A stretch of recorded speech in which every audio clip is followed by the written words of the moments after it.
Hello, good morning. സുഖമല്ലേ എല്ലാവർക്കും? ഞങ്ങൾക്കിവിടെ സുഖം തന്നെ കേട്ടോ. എല്ലാവരും ജോലിക്കൊക്കെ അപ്ലൈ ചെയ്യുന്നുണ്ടെന്ന് വിചാരിക്കുന്നു. കഴിഞ്ഞ വീഡിയോയിൽ ഒരു കമന്റ് വന്നിട്ടുണ്ടായിരുന്നു, എങ്ങനെയാണ് നമ്മൾ PR കിട്ടി ന്യൂസിലൻഡിലേക്ക് വരുന്നതെന്ന്. ആ സംശയത്തിനുള്ള ഒരു റിപ്ലൈ ആണ് ഈ വീഡിയോ. അതായത് 2 തരത്തിലുള്ള പാത്ത് വേസ് ആണുള്ളത്, ടയർ 1 ആൻഡ് ടയർ 2.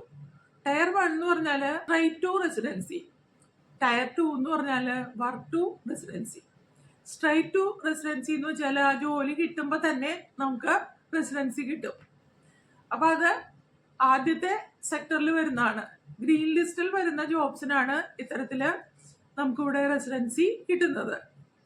രണ്ടാമത്തേത് വർക്ക് ടു റെസിഡൻസ് എന്ന് വെച്ചിട്ടുണ്ടെങ്കിൽ ഇവിടെ വന്ന് വർക്ക് ചെയ്ത് 2 വർഷം കഴിഞ്ഞിട്ടായിരിക്കും നിങ്ങൾക്ക് റെസിഡൻസിക്ക് അപ്ലൈ ചെയ്യാനായിട്ട് സാധിക്കുക. അപ്പൊ നാട്ടിൽ നിന്ന് തന്നെ PR കിട്ടി ഇങ്ങോട്ട് വരുന്നു എന്നല്ല പറയുന്നത്. അപ്പൊ ഏകദേശം അതുപോലെ തന്നെയാണ് കേട്ടോ.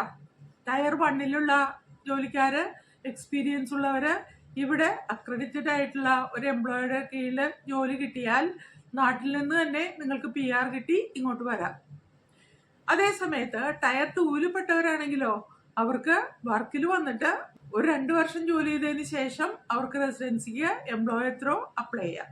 PR കിട്ടി ഇങ്ങോട്ട് വരുന്നു എന്ന് വെച്ചിട്ടുണ്ടെങ്കിൽ സ്ട്രൈറ്റ് ടു റെസിഡൻസി എന്ന് പറയും. അതായത് നേരിട്ട് റെസിഡൻസി കിട്ടി ഇങ്ങോട്ട് വരുന്നത്.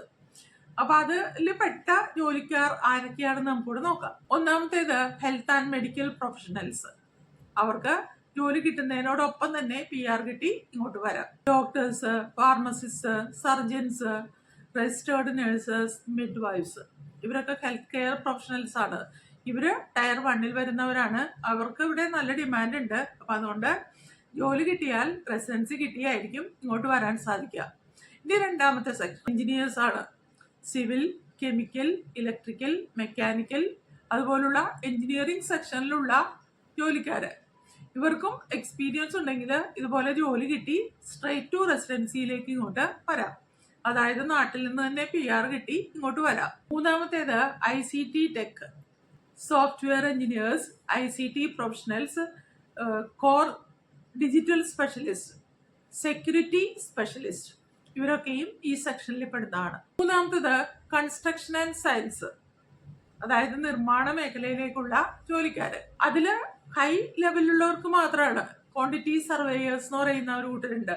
അതായത് ഈ നിർമ്മാണ മേഖലയില് സാധനങ്ങളൊക്കെ വാങ്ങുന്നതിന്റെ ക്വാണ്ടിറ്റി നിർണ്ണയിക്കുന്നവരാണ്. ക്വാണ്ടിറ്റി സർവേയിങ് പാസ്സായിട്ടുള്ളവർക്ക് അത്തരം ജോലി നാട്ടിലുണ്ടാവും. അപ്പൊ ആ എക്സ്പീരിയൻസ് ഉള്ളവർക്ക് ഈ ലിസ്റ്റിൽപ്പെട്ട് ഇങ്ങോട്ട് വരാം. Building project managers, then researchers. സയൻസില് റിസർച്ചേഴ്സിനും ഇതുപോലെ PR കിട്ടിയായിരിക്കും വരാൻ സാധിക്കുക. ഇത്രയാണ് ടയർ 1ൽ പെടുന്നത്. ഇവർക്കൊക്കെ തന്നെ straight to residency pathways ആണുള്ളത്. അപ്പോ നേരത്തെ ചോദിച്ചതുപോലെ അവിടെ നിന്നും PR കിട്ടി ഇങ്ങോട്ട് വരണമെങ്കിൽ ഇത്തരത്തിലുള്ള യോഗ്യതകൾ ഉണ്ടായിരിക്കണം. ഇനി അടുത്തത് ടയർ 2 ആണ്. സെക്കൻഡ് വൺ ടയർ 2 ആണ്. ഇത് work to residence pathway after 2 years. ഇവിടെ വന്ന് ജോലി ചെയ്ത് 2 വർഷത്തിന് ശേഷം നിങ്ങൾക്ക് PR-ന് അപ്ലൈ ചെയ്യാം. അപ്പൊ അത്തരത്തിൽ PR കിട്ടുന്നവരാണ് ഈ ടയർ 2ൽ വരുന്നത്.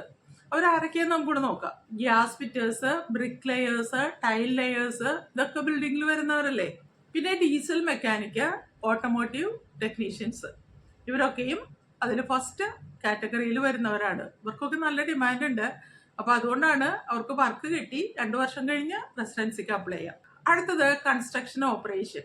ഈ ബിൽഡേഴ്സ്, കാർപ്പന്റേഴ്സ്, ആ കൺസ്ട്രക്ഷനിൽ ആരൊക്കെയാ വരുന്നതെന്ന് വെച്ചാല് അവരെല്ലാം തന്നെ ഈ ലിസ്റ്റിൽ പെടുന്നു. Crane operators, builders, earth moving plant operation. ഇവിടെ ഒരു വീട് വെക്കുന്നത് എർത്ത് കംപ്ലീറ്റ് അവിടെ നിന്ന് സാൻഡ് മൂവ് ചെയ്തിട്ട് അവരോരോ സാധനങ്ങൾ കൊണ്ടുവന്ന് അവിടെ അടിച്ചിട്ടാണ് വീടൊക്കെ വെക്കുന്നത്. അപ്പൊ ഈ എർത്ത് മൂവിങ്ങിന് ഇവിടെ നല്ല ഡിമാൻഡ് ഉണ്ട്. കാരണം കൺസ്ട്രക്ഷൻ വർക്ക് വ്യാപകമായിട്ട് നടന്നുകൊണ്ടിരിക്കുകയാണ്. ബിൽഡിംഗ് മേഖലയിൽപ്പെട്ട എല്ലാവർക്കും തന്നെ നല്ല ഡിമാൻഡ് ഉണ്ട്. പക്ഷെ അവർക്ക് നേരിട്ട് PR എടുത്ത് വരാനായിട്ട് സാധിക്കില്ല. വന്ന് 2 വർഷം ജോലി ചെയ്ത് PR-ന് അപ്ലൈ ചെയ്ത് നിങ്ങൾക്ക് PR കിട്ടും. അപ്പൊ സംശയം തീർന്നെന്ന് വിചാരിക്കുന്നു. ഇങ്ങനെ ടയർ 1ഉം ടയർ 2ഉം ആണുള്ളത്. കുറെ ആളുകൾക്ക് ജോലി കിട്ടുമ്പോൾ തന്നെ PR കിട്ടി ഇങ്ങോട്ട് വരാം. അടുത്തവർക്ക് ഇത് 2 വർഷം കഴിഞ്ഞിട്ടേ കിട്ടുള്ളൂ എന്ന് മാത്രമേ ഉള്ളൂ. ജോലി കിട്ടിക്കഴിഞ്ഞാൽ പിന്നെ അത് എളുപ്പമാണ്. നിങ്ങൾ ജോലി ചെയ്യാൻ തയ്യാറാണോ? നിങ്ങൾക്ക് ജോലി കിട്ടിയിട്ടുണ്ടോ? അപ്പൊ നിങ്ങൾക്ക് എന്തായാലും റെസിഡൻസി കിട്ടും എന്നുള്ളത് ഉറപ്പാണ്. അപ്പൊ വേഗം പോയിട്ട് ജോലിക്കൊക്കെ അപ്ലൈ ചെയ്യാം കേട്ടോ. ഇത് സ്കിൽഡ് ആയിട്ടുള്ള ആളുകൾക്ക് മാത്രമല്ല, അൺസ്കിൽഡ് ആയിട്ടുള്ള ആളുകളെ കുറിച്ച് ഞാനിതിൽ പറഞ്ഞില്ലേ. അപ്പോൾ ചെറിയ ചെറിയ ജോലി ചെയ്യുന്നവർക്കും ഇതുപോലുള്ള പാത്വേസ് ഉണ്ട്. അവർക്ക് മെയിനായിട്ട് വേണ്ടത് പോലീസ് ക്ലിയറൻസ് സർട്ടിഫിക്കറ്റ്, അവരുടെ ഹെൽത്ത് കണ്ടീഷൻ ഓക്കെ ആയിരിക്കണം, ഇംഗ്ലീഷ് സംസാരിക്കാൻ അറിയണം. അപ്പോൾ ഒരു ചെറിയ ടെസ്റ്റ് ഉണ്ടാവും. ചിലതിന് IELTS ആവശ്യം ഉണ്ടാവില്ല. അത് എംപ്ലോയറുടെ മെന്റാലിറ്റി അനുസരിച്ചിരിക്കും. അപ്പൊ നിങ്ങൾ ജോലി കിട്ടുമ്പോൾ ഇന്റർവ്യൂവിന് നിങ്ങളെ വിളിക്കുമ്പോൾ എംപ്ലോയറോട് ചോദിച്ചു നോക്കുക, IELTSന്റെ ആവശ്യമുണ്ടോ എന്ന് ചോദിക്കുക. നിങ്ങൾക്ക് കുറച്ച് ഇംഗ്ലീഷൊക്കെ സംസാരിക്കാൻ അറിയാൻ പാടുണ്ടെങ്കിൽ നല്ലത്. ചിലതിന് IELTS ആവശ്യമില്ല.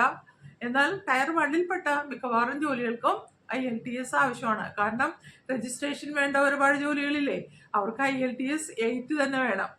അപ്പൊ അങ്ങനെയുള്ളവര് ഇപ്പോഴേ തന്നെ ശ്രമിച്ച IELTSനെ 8 കിട്ടാനായിട്ട് നോക്കുക കേട്ടോ. രജിസ്ട്രേഷൻ അതോറിറ്റിയിൽ രജിസ്റ്റർ ചെയ്യാനായിട്ട് ഇത് അത്യാവശ്യമാണ്. സ്ട്രേറ്റ് ടു റെസിഡൻസി എന്ന പാത്വേ വന്നതോടുകൂടി അത് വളരെ എളുപ്പമായിട്ട് മാറി. ഇത്തരത്തിൽ ടയർ 1ൽപ്പെട്ട ജോലിക്കാർക്കെല്ലാം തന്നെ ജോലി കിട്ടാനായിട്ട് വളരെ എളുപ്പമായിട്ട് മാറി. അപ്പൊ ന്യൂസിലൻഡിലേക്ക് ഇപ്പോഴും ആളുകൾ ഇങ്ങനെ ജോലി കിട്ടി വരുന്നുണ്ട് കേട്ടോ. ഈ സൈക്കോളജിസ്റ്റുകൾക്ക് ഇവിടെ നല്ല ഡിമാൻഡ് ഉണ്ട്. കാരണം ഇവിടെ സോഷ്യൽ പ്രോബ്ലംസ് കൂടുതലാണ്. അപ്പോൾ അതിനവര് കൂടുതൽ ഇമ്പോർട്ടൻസ് നൽകുന്നു. കുട്ടികളും അതുപോലെ തന്നെ ഇവിടെ മെന്റൽ ഹെൽത്ത് എന്ന് പറയുന്ന ഒരു ഡിപ്പാർട്ട്മെന്റ് തന്നെ ഉണ്ട്. അവിടേക്ക് ഒരുപാട് നഴ്സസിനൊക്കെ ജോലി കിട്ടി ഇങ്ങോട്ട് വരുന്നുണ്ട് കേട്ടോ. അപ്പൊ നിങ്ങൾ മെന്റൽ ഹെൽത്തിലേക്കൊക്കെയാണ് അപ്ലൈ ചെയ്യുന്നതെങ്കിൽ അക്രഡിറ്റഡ് എംപ്ലോയറുടെ കീഴിൽ വേണം അപ്ലൈ ചെയ്യാൻ കേട്ടോ. ആ ജോലി കിട്ടിയിട്ടുണ്ടെങ്കിൽ നിങ്ങൾക്ക് PR കിട്ടി നേരെ ഇങ്ങോട്ട് വരാം. ജോലി കിട്ടാനും എളുപ്പമാണ്. ഫസ്റ്റ് നിങ്ങൾ മെന്റൽ ഹെൽത്തിലേക്ക് അപ്ലൈ ചെയ്യുക. പിന്നീട് നിങ്ങൾക്ക് ഇവിടെ വന്നിട്ട് നിങ്ങൾക്ക് ഇഷ്ടമുള്ള സെക്ടറിലേക്ക് മാറാനായിട്ട് സാധിക്കും. അപ്പൊ അങ്ങനെ പെട്ടെന്ന് തന്നെ ജോലി കിട്ടണമെന്ന് ആഗ്രഹമുള്ളവര് ഇതൊക്കെ നോക്കിക്കോളാം. ഇമിഗ്രേഷന്റെ സൈറ്റ് എടുത്ത് ഇടയ്ക്ക് ചേഞ്ചസ് ഒക്കെ വന്നിട്ടുണ്ടോ നോക്കുക. അപ്പൊ മാറ്റങ്ങളൊക്കെ വന്നുകൊണ്ടിരിക്കുകയാണ്. ഇപ്പൊ വന്ന മാറ്റമാണ് ഈ സ്ട്രൈറ്റ് ടു റെസിഡൻസി പാത്വേ. നേരത്തെ PR കിട്ടി കുടുംബസമേതം നമുക്ക് അവിടെ നിന്ന് ഇങ്ങോട്ട് വരാമായിരുന്നു. അതായത് ഇപ്പൊ കാനഡയിലേക്കും ഓസ്ട്രേലിയയിലേക്കും ഒക്കെ പോകുന്നില്ലേ PR കിട്ടി, അതുപോലെ. എന്നിട്ട് ഇവിടെ വന്നിട്ട് ജോലി നോക്കിയാൽ മതിയായിരുന്നു. പക്ഷെ ഇപ്പൊ ന്യൂസിലൻഡില് അതൊക്കെ നിർത്തി കുറച്ചുകൂടി സ്ട്രിക്റ്റ് ആയിട്ട് മാറി. ഇപ്പൊ കുറച്ച് ഫ്ലെക്സിബിൾ ആയതാണ് ഈ സ്ട്രൈറ്റ് ടു റെസിഡൻസി പാത്വേ അവരിവിടെ കൊണ്ടുവന്നത്. മാസത്തിലും ഇവിടെ ഓരോ ചേഞ്ചസ് വന്നുകൊണ്ടിരിക്കുകയാണ്. അപ്പൊ ആ ചേഞ്ചസ് ഒക്കെ നിങ്ങൾ ഇമിഗ്രേഷന്റെ സൈറ്റിൽ നോക്കി മനസ്സിലാക്കുക. ഞാൻ താഴെ ഇമിഗ്രേഷന്റെ സൈറ്റ് കൊടുത്തേക്കാം കേട്ടോ. അപ്പൊ അതിൽ ന്യൂസസ് എന്ന് പറയുന്ന സെക്ഷൻ ക്ലിക്ക് ചെയ്തിട്ടുണ്ടെങ്കിൽ നിങ്ങൾക്ക് ഓരോ സമയത്തും വന്ന മാറ്റങ്ങൾ എന്തൊക്കെയാന്ന് മനസ്സിലാക്കാൻ സാധിക്കും. അപ്പൊ എല്ലാവരും പോയി ജോലിക്കൊക്കെ അപ്ലൈ ചെയ്യുക. തീർച്ചയായിട്ടും നിങ്ങൾക്ക് ജോലി കിട്ടും. നിങ്ങൾക്ക് അങ്ങനെ ഒരു അമിതമായിട്ടുള്ള ഒരു ആഗ്രഹം ഉണ്ടെങ്കിൽ ജോലി കിട്ടിയിരിക്കുമെന്നുള്ളത് എനിക്ക് ഉറപ്പാണ്. കാരണം എനിക്ക് അങ്ങനെ ഒരു ആഗ്രഹം ഉണ്ടായിരുന്നു. എനിക്ക് അതുപോലെ തന്നെ എൻ്റെ ആഗ്രഹം സാധിച്ചെടുക്കാനായിട്ട് കഴിഞ്ഞു. അതുകൊണ്ടാണ് ഞാൻ നിങ്ങളോട് പറയുന്നത്, നിങ്ങൾ വലിയ വലിയ സ്വപ്നങ്ങൾ കാണുക കേട്ടോ. ആ സ്വപ്നങ്ങളെല്ലാം ഒരിക്കൽ യാഥാർത്ഥ്യമായിട്ട് മാറും. ഇപ്പൊ പഠിക്കുന്ന കുട്ടികളുണ്ടെങ്കിൽ അവർക്കും ഈ കാര്യങ്ങളൊക്കെ കുറച്ച് പറഞ്ഞ് മനസ്സിലാക്കുക കേട്ടോ. അവരോട് വലിയ വലിയ ഡ്രീംസ് കാണാൻ പറയുക, അതിനവർക്ക് പരിശീലനം നൽകുക. അതുപോലെ തന്നെ ഇതുപോലുള്ള രാജ്യങ്ങളിലേക്ക് വന്ന് ജോലി ചെയ്യാനായിട്ട് പലർക്കും ആഗ്രഹം ഉണ്ടാവും. അപ്പൊ കുട്ടികൾക്ക് ആഗ്രഹം ഉണ്ടെങ്കിൽ ഇപ്പോഴേ തന്നെ അവരെ പരിശീലിപ്പിക്കുക. ഇപ്പൊ +2 കഴിഞ്ഞവരാണെങ്കിൽ നിങ്ങൾക്ക് ഡിഗ്രി പഠിക്കണമെന്നുണ്ടെങ്കിൽ ഇത്തരം രാജ്യങ്ങളിലേക്ക് വരിക. നിങ്ങൾക്ക് ഒരു ഇന്റർനാഷണൽ ക്വാളിഫിക്കേഷൻ തന്നെ എടുക്കാനായിട്ട് സാധിക്കും. അപ്പോൾ എല്ലാ സൗകര്യങ്ങളും ഉള്ള രാജ്യമാണ് ന്യൂസിലൻഡ്. ഇങ്ങോട്ട് ജോലി നോക്കുന്നവർ അങ്ങനെ നോക്കുക, പഠിക്കാനായിട്ട് നോക്കുന്നവര് ആ രീതിയിൽ നോക്കുക.